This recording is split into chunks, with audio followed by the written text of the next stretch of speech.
Boker Tov, good morning. We continue with our 3-minute daily dose of Torah.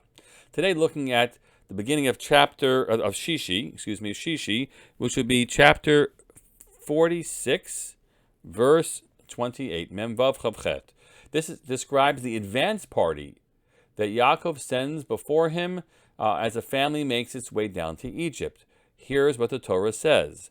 Ve'et Yehuda shalach lefanav el Yosef leharot lefanav Goshna. He sent Yehuda ahead of him to Yosef, leharot lefanav Goshna, to guide him towards Goshen. Vayavo arza Goshen, and they arrived at the land of Goshen.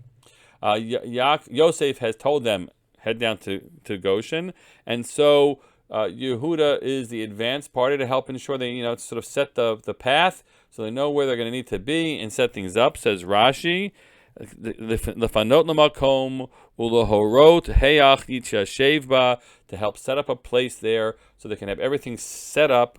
A hora'ah would be direction, and so they can settle there indeed. Now, Rashi then goes on to quote a midrash. And the Midrash says the following: L'horot lefanav, l'takein lo beit Talmud, shemisham teitzei hora'ah. L'horot here is not interpreted as to give direction, as so much as to teach.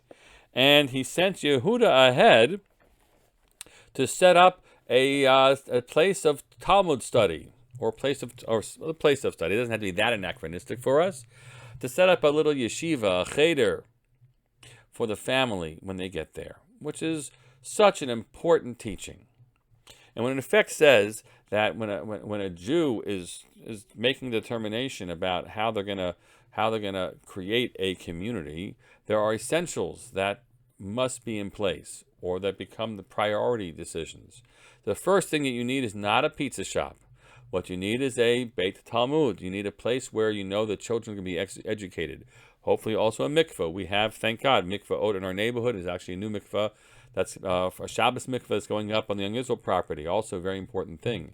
In this case, though, the focus is on a Beit Talmud, the place where our children can study.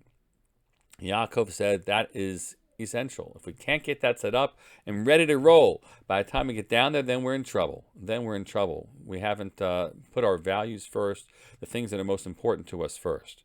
I'll tell you that as I think back now, we're reaching into winter vacation time.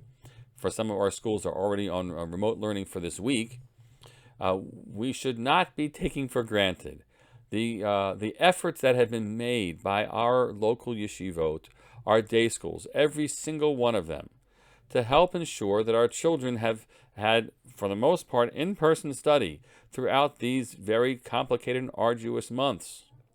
And kudos, more than kudos, a tremendous, from the depths of our heart, thanks to the administrators in these schools and to all of the teachers who are there on the frontline teachers each and every day to educate our children. They heard the message of Yaakov, the priority that they share with us, that our children should have ongoing education.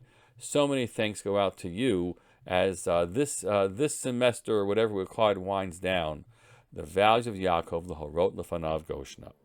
Have a great day and give special thanks to a teacher or administrator near you.